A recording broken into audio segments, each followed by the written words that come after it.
pública también de nuestro país, a quien le agradecemos la deferencia, no la deferencia de podernos atender a esta hora y hablar un poco de este tema. Decíamos nosotros, no sé si nos alcanzó a escuchar de arranque, ex ministro, decíamos nosotros que en el rol de los medios de comunicación uno de los aspectos está también sobre todo orientar, ¿no? Orientar a la opinión pública en momentos en que este tipo de situaciones pueden causar esa sensación hasta de pánico, ¿no?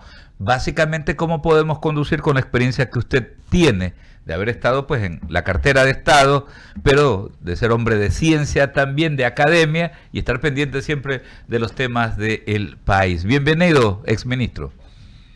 Bien, muchas gracias, Alberto. Siempre un gusto estar en I99. Un saludo especial a todos los radioescuchas. Es verdad lo que usted acaba de decir como introducción a esta entrevista. Estamos iniciando en la costa todo el sistema escolar de este año.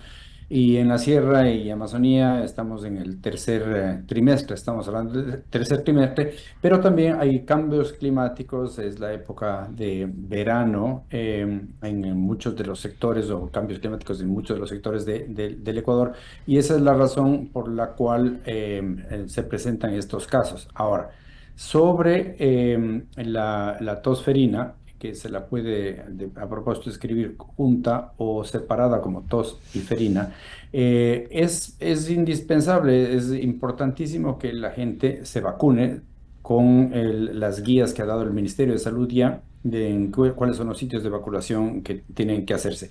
Es a partir de los 7 9 meses de edad y puede llegar hasta los 65 y los de 65 más resulta optativo.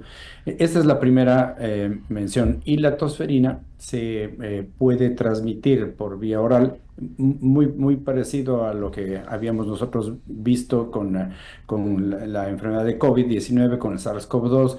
Y entonces es menester que en lugares cerrados, en lugares en los que hay una población numerosa, se utilice pues la mascarilla, ¿no? Este es el ¿cómo se llama? La sugerencia más importante que se puede dar a este momento. En sitios cerrados, y así lo estamos haciendo en la Universidad de Espíritu Santo, en nuestra Universidad Fraterna de Ecotec, también se han dado las mismas recomendaciones.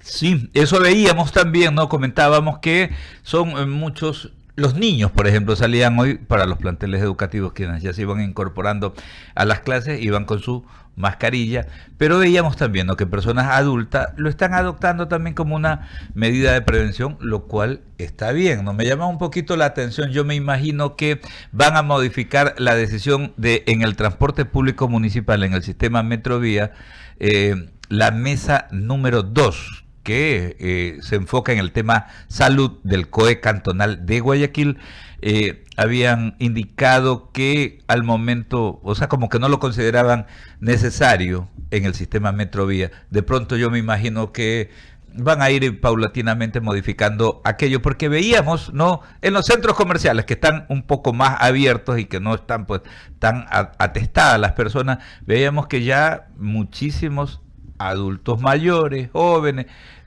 gran cantidad de personas van adoptando esto como una medida de precaución, básicamente, que creería yo que es lo más indispensable, ¿no? Y creo que tenemos la amarga experiencia de lo que causó la COVID-19, pero también son lecciones que hemos aprendido y que podemos aplicarlas de manera consecutiva. Y eso es exactamente, yo creo, recomiendo muchísimo que las personas adultas, como usted se ha referido bien a los niños, que les manden las mamás con una, dos, tres mascarillas, si va a ser todo el día en la escuela, y les manden con eso. Eso es bien importante. Y también que el adulto mayor se cubra de eso, porque obviamente tenemos ya un sistema inmunológico más deprimido y somos más propensos a las enfermedades. Así que use la mascarilla. Tenemos una excelente experiencia de estas medidas que no son medicinales, no son tratables con medicamentos y que previenen el distanciamiento social, la mascarilla, etcétera. Ayudan muchísimo al control de las enfermedades y el término de las epidemias. Claro, y no, y hemos mencionado exclusivamente tosferina, pero lo que pasa es que también tenemos presencia, por ejemplo, de cuadros gripales, no hay gripe, hay Correcto. resfriado por estos días, el tema de la humedad relativa tan elevada acá en la ciudad de Guayaquil, estos cambios dramáticos, porque si bien por un lado amanecemos ya con una temperatura un poquito más agradable, que hasta decíamos, desde hace 15 días venimos notando ese cambio y decimos, bueno, parece que vamos a cambiar de estación, pero tenemos también luego el cambio dramático, calor, humedad, incluso el otro tema que también es de preocupación en salud pública que tiene que ver con la radiación ultravioleta, ¿no?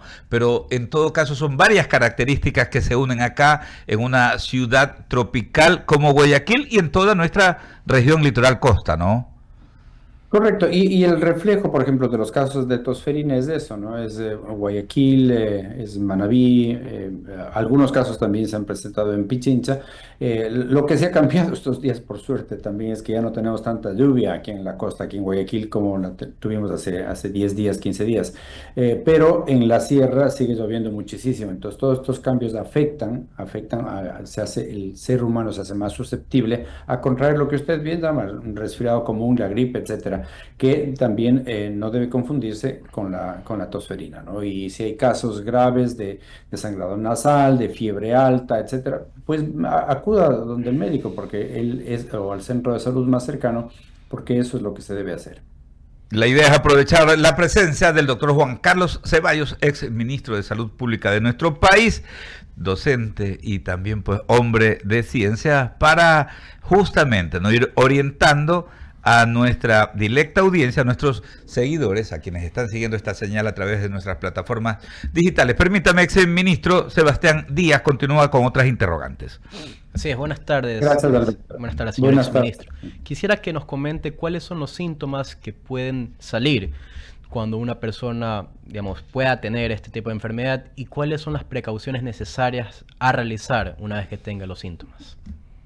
Sí, lo más importante es que si es que hay, en términos de la tosferina que se transmite, como digo, por vía respiratoria, la mejor precaución es el distanciamiento social, no estar en sitios aglomerados, abrir las ventanas, tener aire corriente, que las reuniones sean más bien en sitios aireados y el uso de la mascarilla. Acuérdese que la mascarilla dura no más de 4 o 5 horas, así que 2 o 3 mascarillas al día en estos sitios cerrados durante la escuela es lo más importante. Si yo tengo una fiebre persistente, tengo una gripe que no me pasa, tengo estornudo y tengo sangre en los mocos o en las secreciones, pues es momento de ir y hacerse examinar por un especialista, un centro médico cercano, como estaba diciendo y comentando con Alberto, de manera que se haga un diagnóstico preciso.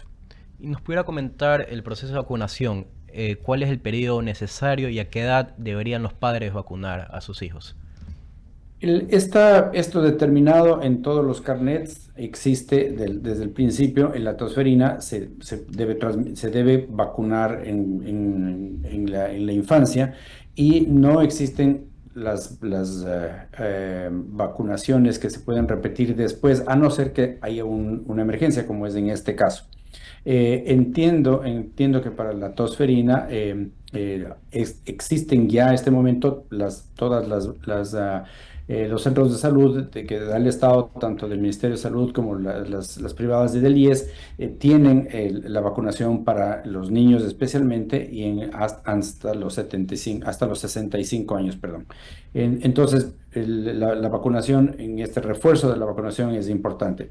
Estas inmunosusceptibles de vacunación, por lo tanto, se recomienda muchísimo que la vacunación con la tosferina se dé inmediatamente.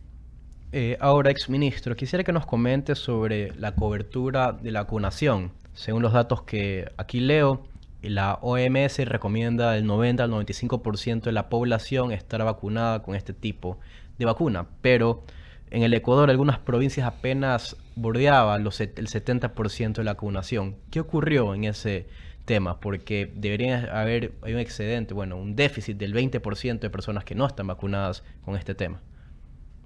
Hay dos causas que nosotros hemos determinado. La primera es que hay un problema cultural, hay una fuerte, especialmente en ciertas zonas urbanas de las ciudades capitales, por ejemplo, de provincias, un rechazo a la vacunación. No es mucho, no es comparable con lo que sucede en los estados de la Unión Americana, por ejemplo, en el que hay un fuerte movimiento antivacunas. No es esto, pero hay aquí en el Ecuador y comienza a ser susceptible eso. Y el segundo son las zonas lejanas, las zonas rurales en las cuales no hay la cobertura adecuada. Sin embargo, en todas las escuelas se debería exigir, y eso es algo que nosotros mantuvimos siempre como una prioridad, el que el carnet de vacunación es un requisito imprescindible para poder vacunar al niño, perdón, para poder registrar al niño en las escuelas. En todos los centros de atención al niño que está manejado por el MIES también se exige el hecho de la vacunación, entonces es lo más alto que podemos llegar. Eh, Esas son las dos formas que yo diría que se deben actuar, el que tanto en escuelas como en los centros en los que se les da atención a los niños con niños pobres que están en varias parroquias, se debe continuar con eso. Las razones le he explicado, o puede ser lejanía, pero también hay un sistema o una cultura antivacuna que está empezando a surgir en el Ecuador y en la cual estoy completamente en desacuerdo. Sí. También, exministro, tenemos la situación de este brote que ocurrió en el leptospirosis, perdón si no lo pronuncié bien, sobre que ya ha dejado fallecidos. ¿Nos pudiera comentar qué es esto para las personas que no estamos al día? Ya, la leptospira es también una bacteria que se encuentra en los animales, roedores, etcétera, que no son domésticos, particularmente en las ratas, se transmite por vía de la orina de las ratas. Principalmente. Pueden haber otros medios, pero esto es el más común. Cuando uno, por ejemplo, ciega la hierba, el arroz, etcétera, etcétera, y ha pasado por ahí roedores, pueden hacer. El roedor no es el único, pero es el más común. Y eso hace que el contagio del ser humano con este caso, pues provoca la enfermedad y la muerte. Una recomendación que es importante es que las tapas de las sodas que nosotros consumimos, por ejemplo, y que vienen en lata, las latas de cola o de cerveza, etcétera, siempre deben ser limpiadas, porque en las bodegas muchas veces existen roedores, existen ratas que se orinan encima de las latas de soda, y por eso es que es bien importante siempre lavar la soda antes de meterse a la boca. Esto es muy común y es un sistema de contagio. No es el caso de los niños, obviamente, de la Amazonía que fueron trasladados a Cuenca. Deben haber otros sistemas o otros medios de contagio que se produjeron en ese caso. No es de las colas, pero digo, a nivel urbano, donde vive la mayor parte de la población, es bien importante que se limpie siempre la tapa de la soda o de la cerveza o de cualquier enlatado que se vaya a consumir.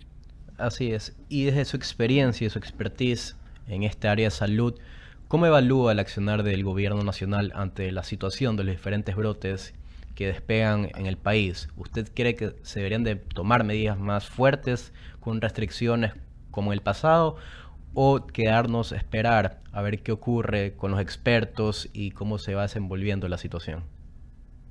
Yo creo que ha sido una acción adecuada la que se ha tomado. Por parte del gobierno se ha manifestado que no existe una epidemia, pues sí existe una epidemia, o sea, la mayoría de los casos aumenta. Fíjese que volviendo a lo que es tosferina, la suma de los años 23 y 24 es lo que tenemos hasta ahora en el 25, que son los 321 casos que han sido mencionados en las fuentes oficiales. Entonces, hay una epidemia, esa es la primera cosa. Luego, el diagnóstico de leptospira tiene, volviendo al caso de los niños fallecidos desafortunadamente, la leptospira se puede diagnosticar a través de un examen de sangre, pero lo mejor es el cultivo de las muestras de sangre para determinar realmente cuál es la enfermedad. Y eso requiere un tiempo, el cultivo no es de un momento a otro, y entonces yo aplaudo lo que el ministerio está haciendo, me alegro que lo está haciendo bien, pero y dar un mensaje al público de que ese retardo o ese retraso aparente del diagnóstico y de saber por qué eran, etcétera, se debe a que había que confirmar la presunción de que era leptospira a través del cultivo. Así es, siempre hay que estar atentos a lo que digan las autoridades competentes y los expertos en temas de salud para ver cómo realizamos una política pública necesaria y sostenible para la situación que nos encontramos. Ahora, querido Alberto. Sí, exministro, algo finalmente, ¿no? Porque siempre estamos acá en el país, ¿no? Apagando los incendios, como decimos nosotros comúnmente, ¿no? Pero es importante también ya ir dejando establecidas políticas públicas, políticas de Estado, ¿no? Que trasciendan a los presidentes, a los mandatarios, a los ministros, ¿no? Y que estén ahí, que se las pueda manejar esos protocolos y todo aquello, ¿no? Pero vemos que lamentablemente, y ojo con lo que voy a decir, ¿no? Porque a veces todo se apunta al nivel de gobierno central. Hoy en la mañana pues abordábamos este tema y decíamos, pero señores, aquí hay que ver de competencias también, ¿no? Y en el tema de el desarrollo de las obras de infraestructura y saneamiento básico, sabemos quiénes tienen las competencias, pues municipios tienen que dotar de agua, de salubridad, de alcantarillado sanitario, pluvial y de ver todos esos elementos. Aquí lamentablemente como que andamos disparándonos cada uno por su lado, ¿no? Y como que no trabajamos los 4 niveles de gobierno, hablando en la esfera administrativa del Estado, como que no trabajamos concatenada y articuladamente, y ahí se van determinando muchísimos problemas que es necesario que nos sentemos como sociedad y como Estado para poder dar ese giro de timón que requerimos y mejorar la vida, el nivel de vida, ¿no?, de los ecuatorianos, que ese debe ser al término del día pues el compromiso de todo funcionario público, ¿no?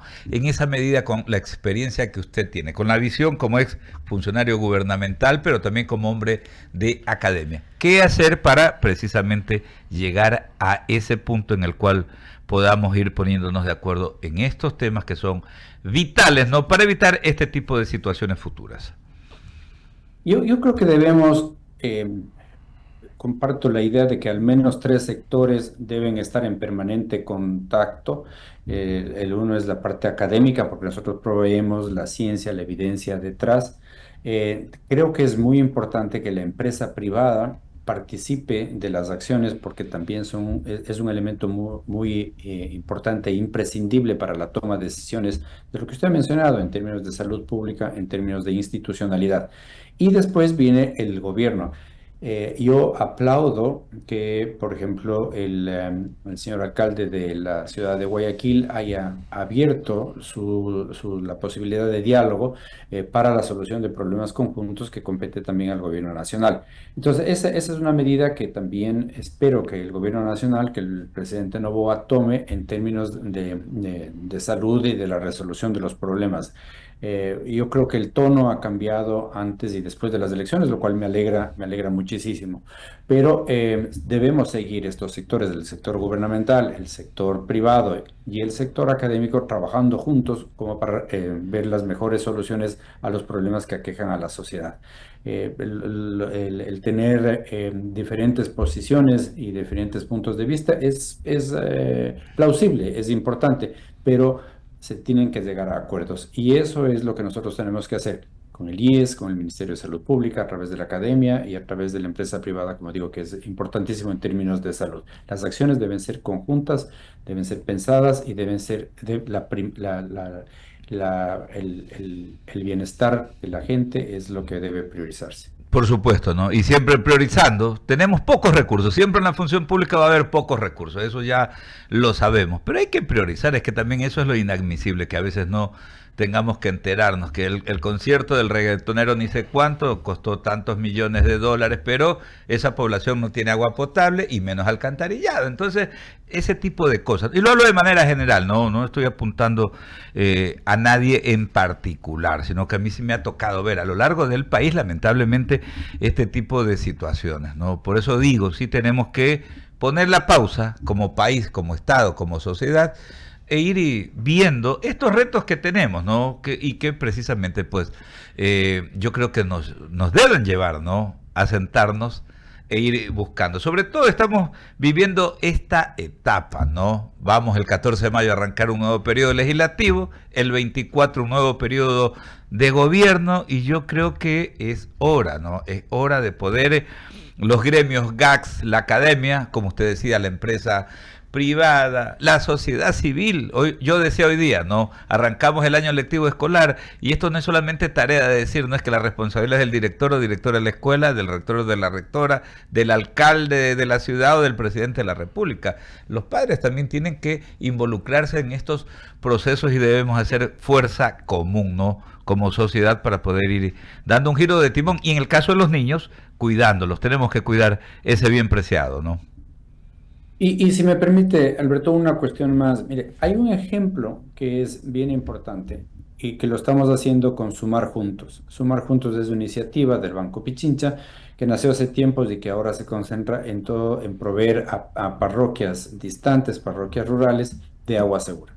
Pues la UES está participando en eso y lo estamos haciendo en coordinación con la Junta de Beneficencia de Guayaquil. Mire, esos ejemplos de que a cerca de 76 parroquias que se han identificado, que digo, como iniciativa inicial de Sumar Juntos, ahora vamos a empezar con Santa Elena y lo vamos a hacer con las parroquias con las que nosotros también estamos ahí interviniendo como Universidad de Espíritu Santo. Esto realmente va a ser muy importante porque hay capacitación para la gente, para el uso del agua. Estamos viendo si es que existen metales pesados, aflatoxinas, micotoxinas en el agua. Eso no lo hacía Sumar Juntos. Y Sumar Juntos allá ha desplegado una red muy importante de usuarios para que la gente pueda tener acceso a agua segura. Mire, este es un ejemplo Qué bueno. grandioso de que podemos trabajar juntos. Exacto. Sí, qué bien, ¿ah? Una entidad financiera tan importante, una universidad importantísima, no solamente acá en el área metropolitana, sino también en todo el país, y una entidad, ¿no? Como la Junta de Beneficencia de Guayaquil, centenaria, que precisamente siempre ha promovido pues los temas sociales. Qué bien, ese tipo de iniciativas son las que requerimos ir multiplicando, porque usted ha dicho bien, vean quiénes son justamente al término del día en ese proyecto, son los GACS parroquiales rurales, son la unidad administrativa más pequeñita, la que tiene poquísimos recursos, a veces no tiene ni siquiera los recursos para poder pagar a los 2 o 3 personas que laboran ahí. Es increíble y lo conozco, yo conozco el tema y en esa medida pues me da gusto poder escuchar este tipo de cosas, doctor. Muchísimas gracias por atendernos y por traer también noticias en medio de toda la preocupación, también tener estos aspectos importantes, poderlos dar a conocer a toda nuestra audiencia, exministro. Muchísimas gracias, Alberto, a Wendy por la invitación y también a Sebastián. Es el doctor Juan Carlos Ceballos, ex ministro de Salud Pública de nuestro país. Son las 18:27. Wendy Quinde está por aquí. Claro que sí. Ya viene Wendy Quinde con novedades